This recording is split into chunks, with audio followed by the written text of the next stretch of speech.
I guess you didn't hear any of that. So we'll repeat that my clock says 6 p.m. So I'll get us going here tonight. Before I open the hearing, a couple quick words. As we have no one here in the audience, and perhaps it's just the applicant online, I'll try to be brief. My name is Carl Granrath. I'm the hearing examiner this evening, and the purpose of this hearing is to allow me to receive evidence and testimony on the matters that are pending. I will make a recommendation to the county commissioners. I do not make the final decision. And I will submit my recommendations within 2 weeks of tonight's hearing, and then it'll be scheduled for deliberations before the county commissioners. So if anyone else is connected or anyone else comes in, there will be an opportunity for public testimony in this regard. I guess I'll just deal with that as it comes. If there are people on Zoom, we'll ask you at that particular time to unmute, and you'll be given an opportunity to give testimony. So as far as procedure, the staff will introduce the application. Then the applicant has the opportunity for their presentation that can go up to 30 minutes. Each member of the public wishing to enter comment has 5 minutes, and the applicant, if they so wish, has 15 minutes for rebuttal for anything that came up during the public testimony. Just if there are any people who are logged on here, I ask that you direct all testimony and questions towards me and not the applicants or anyone else. So with that, I will open up the public hearing for Zone 22-0003, McAvoy, Samuel, and Svetlana McAvoy for a zone change. Thank you. For the record, Vlad Finkel with Kootenai County Community Development. This is a request for a zone change of a 5-acre parcel of land. The subject property is located east of Coeur d'Alene off of East High Chaparral Road, which is a private road. The current zoning classification of the subject property is agricultural suburban on 1/3 or on the west 1/3 of the property, and rural on the 2/3 or the east 2/3 of the property. Originally, when the applicant submitted the application, the entire property was zone rural. Based on some research, we found out that there were some zone changes in the area, and in fact, a portion of the subject property was rezoned back in 1978. The reason the subject property is currently split zone is because there were a number of boundary line adjustments that now have the current configuration.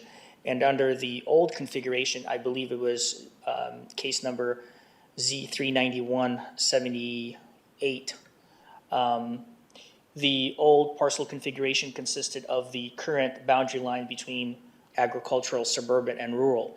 And then through subsequent boundary line adjustments over the last 45 years or so, we ended up having this split zone parcel of land, which is something that is typically not encouraged for land use purposes, for administration of land use regulations, if you will. The comp plan designation is suburban. These are some of the photos of the property. There is an existing residence on site, and I believe there is perhaps another structure on the property, but the intent of this rezone is to make it fully agricultural suburban in order to pursue a minor subdivision. As you know, agricultural suburban zone allows parcels as small as 2 acres in size, and it has been determined that unless the entire property is zoned a specific zoning designation which allows for higher density, we could not allow for the applicant to pursue a subdivision at this time. So the first step to subdividing the property is rezoning the entire parcel to agricultural suburban. Through the agency comment period, we solicited comments from Kootenai County Building Division, East Side Highway District, Panhandle Health District, Kootenai County Fire and Rescue. Really, no one had any issue with the proposal because the impacts typically with just a zone change are minimal, next to none. It's at the time of development that those agencies provide additional review and assessment of impacts and the need for mitigation. One of the things that was pointed out to us by the East Side Highway District official was the fact that because this is a private road, they would need to get a future approach permit requirement off of Sunnyside Road, and East High Chaparral Road connects to Sunnyside Road further to the west of the subject property. Based on staff analysis, we believe that since the subject property is split zone and located in the area where the rural and agricultural suburban zoning classifications abut, the request does not seem to pose a significant impact on the surrounding parcels of land. In fact, there are parcels that are less than 2 acres in size further to the northwest where a subdivision called Bonanza Ranch is located. There are also other parcels in the area to the southwest where Sunnyside or East High Chaparral Road connects to Sunnyside Road. So we believe that the rezone will have very minimal, next to no impact. And then the second argument the second position that staff has was the fact that approval of the requested zone change would be beneficial to simplify the complexity of a split zone parcel. It would allow staff to apply the prescribed setbacks and other land use applications in a more straightforward manner. And to clarify that, we currently have a provision in our code that states that if a project site is split zone, the director has the discretion to determine which regulations under which zone would apply. However, it's been determined that the regulations would strictly be limited to setbacks as well as uses, but it would not allow the director to increase the density or decrease the density based on the discretionary decision to apply one zone or the other. So by rezoning this property to one zoning classification, it would not just simplify the review process, but it would eliminate any ambiguity in the future. And so therefore, if the applicant came in with a split zone parcel and the director's decision was not favorable to their request, that issue would not come up once this is approved. So we think that this would just clean up the zoning map and resolve the split zone condition at this time and allow the applicant to move forward with a minor subdivision. We did receive 2 comments in opposition during the comment period, and the concerns were regarding additional density in the area. That's a common concern when we present rezone requests, because folks are concerned that somehow the rezone would intensify the use of the property, if you will, and perhaps it will by creating an additional lot. But we believe that it would be such a minor issue or a minor impact to the area. This is a rural area. As I said, there are parcels that are 2 acres in size in vicinity or less. So we think that it's really a non-issue, and therefore we recommend approval of this proposal. I stand for any questions that you have at this time. Okay, thank you. Yes, I guess first with regards to the split zoning. So you said it was determined within your department. Was the county attorney involved in assessing, how I think it's 81303I applies here? Right, and I believe I cited that. Yeah, and I did see your staff report and your quoted language. I was just wondering. I think to clarify, the purpose or the intent. So the intent of this provision is to allow for flexibility in setbacks, outright permitted uses, conditionally permitted uses, special notice permits, and so on.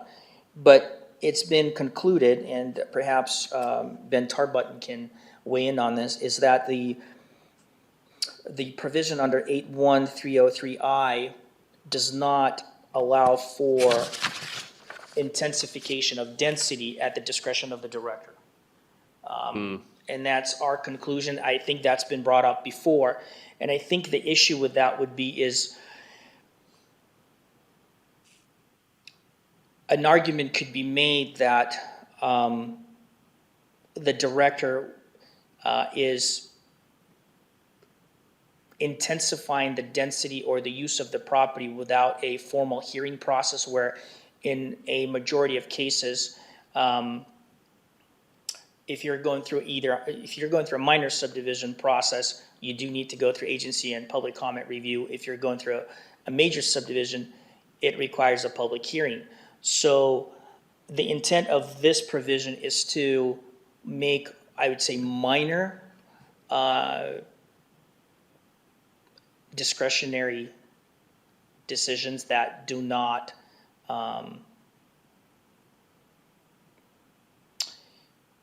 make a considerable change to the use of the site or the intensity or the density. And I don't believe we ever had anybody ask for a decision on the intensification or the increase in density based on interpretation of a split zoned parcel of land. I don't believe that has come up. No, I don't believe so. I do believe that this has gone before our attorney, and they have also supported this interpretation. Furthermore, of course, with a future subdivision, the zoning map does not change with this interpretation, and so you still would have the potential of a parcel of 2 acres or whatever less than the minimum lot size for that particular zone that is no longer connected to that interpretation.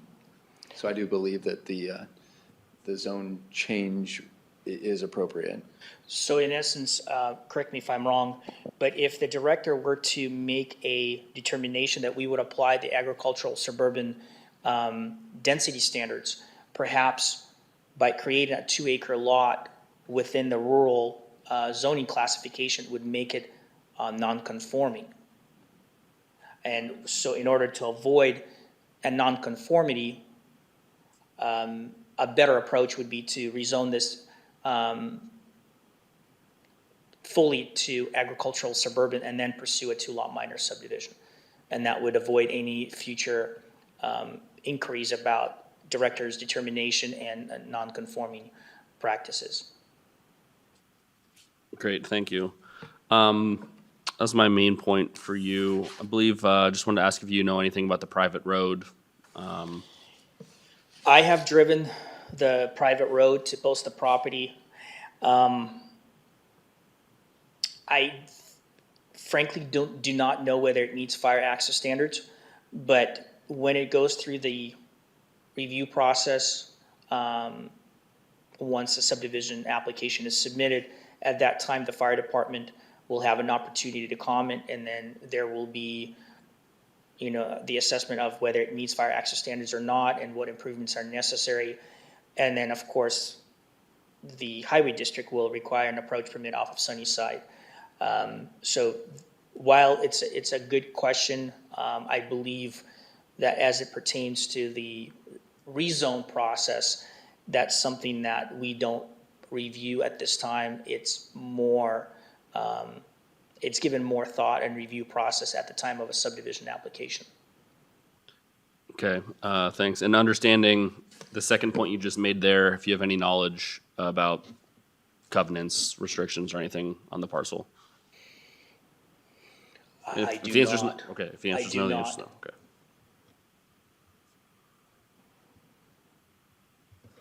All right, I think that's enough from you for now, Vlad. I may have more questions for you in a minute, but thank you very much. And with that, I believe we have the applicant's representative on Zoom. Yes, I am here. My name is Tiffany Espy with ATS 9177 Hess Street in Hayden. Just want to say thank you to Vlad and the staff for putting that package together. You've really hit everything that we were going to address at this hearing. I don't really have much to add. I don't see any CC&Rs in the title report that I just thumbed through. So if there are, we would certainly be addressing those at time of subdivision application. Yeah, the owners, their intent is to split this property in half subsequently if the zone change is approved. So that would just be the next step.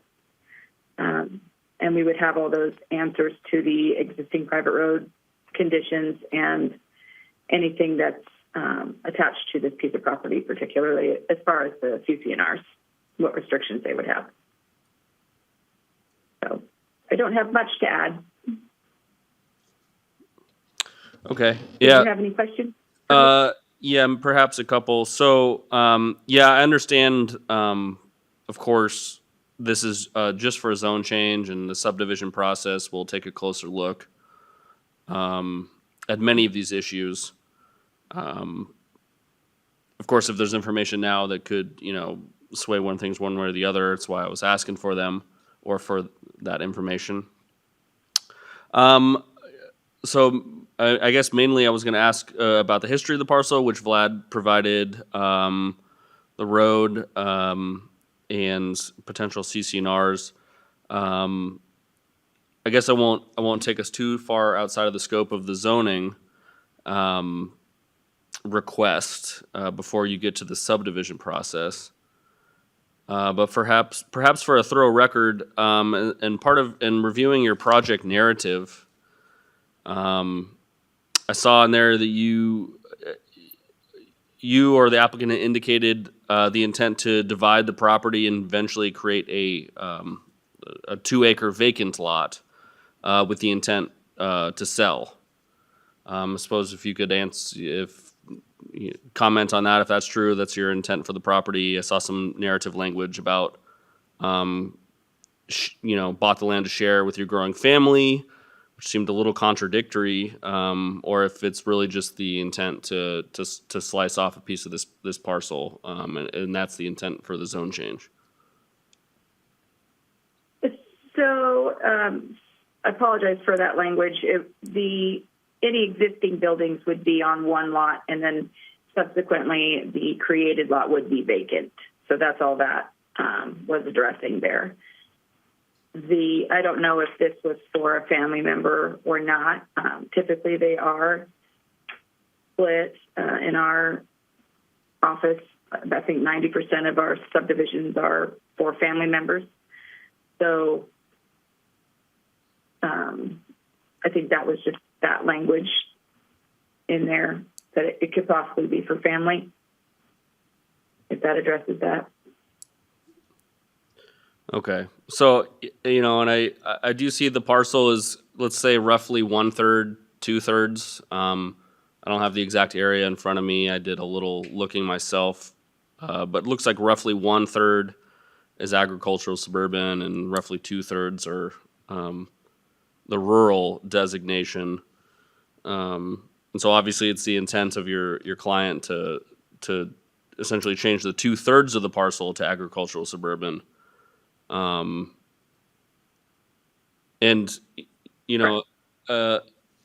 again, just to make a thorough record here, as the justification for, essentially rezoning 2/3 of your property. And I see in your narrative, you said that it makes sense for the owners to be able to sell a portion of their acreage to someone who can build a home for their family and enjoy country living. So I just wanted you to comment a little more on that 2/3, 1/3, perhaps on the split parcel portion of this, and why you think it should be agricultural, suburban, and not rural instead, as a boundary parcel.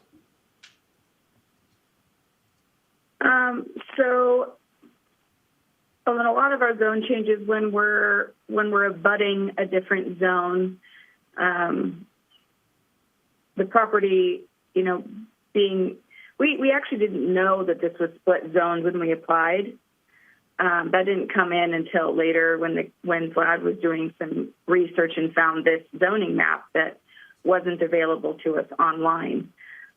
So we went into this with the idea that this was just a budding agricultural suburban, which in a lot of our previous zone change requests fits this idea that it's not spot zoning, it's abutting the zone that the owners would like this property to be under.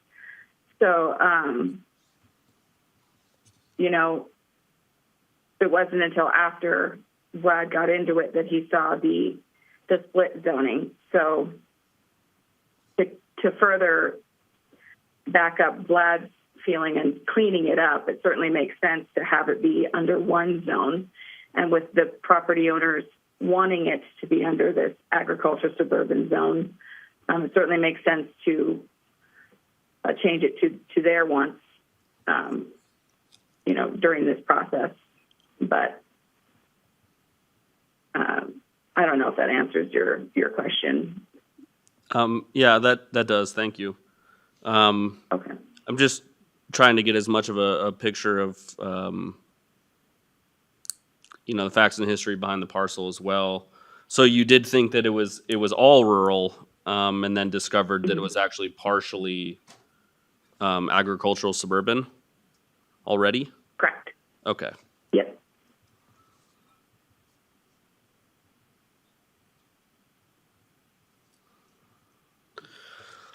All right. I think I'll leave it there, as I am tempted to continue to ask more questions about the future subdivision. That's not in front of me now, nor will it be. It'll be in front of staff. Vlad has retaken the podium, so I believe he has some more to add here. Just to clarify, we discovered a mapping error. So in the past, before we had digital maps, we had these cardboard maps, basically where folks went in and manually colored in the zoning classification based on the zone change that took place. Subsequently, those cardboard maps were scanned in, and based on some extensive research, we came across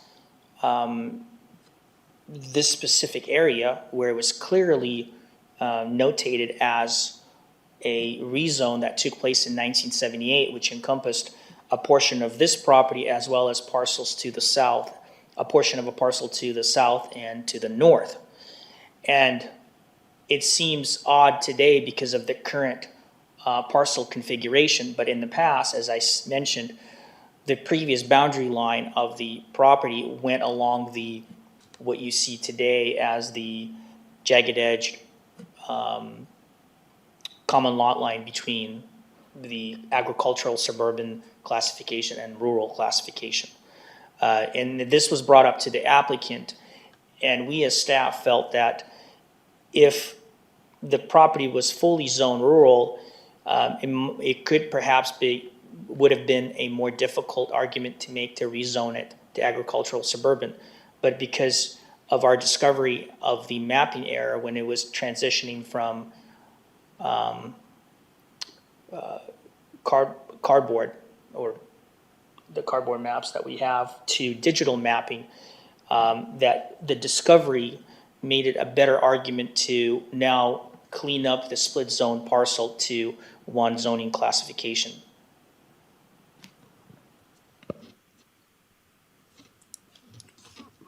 Fair enough. Okay, thank you very much.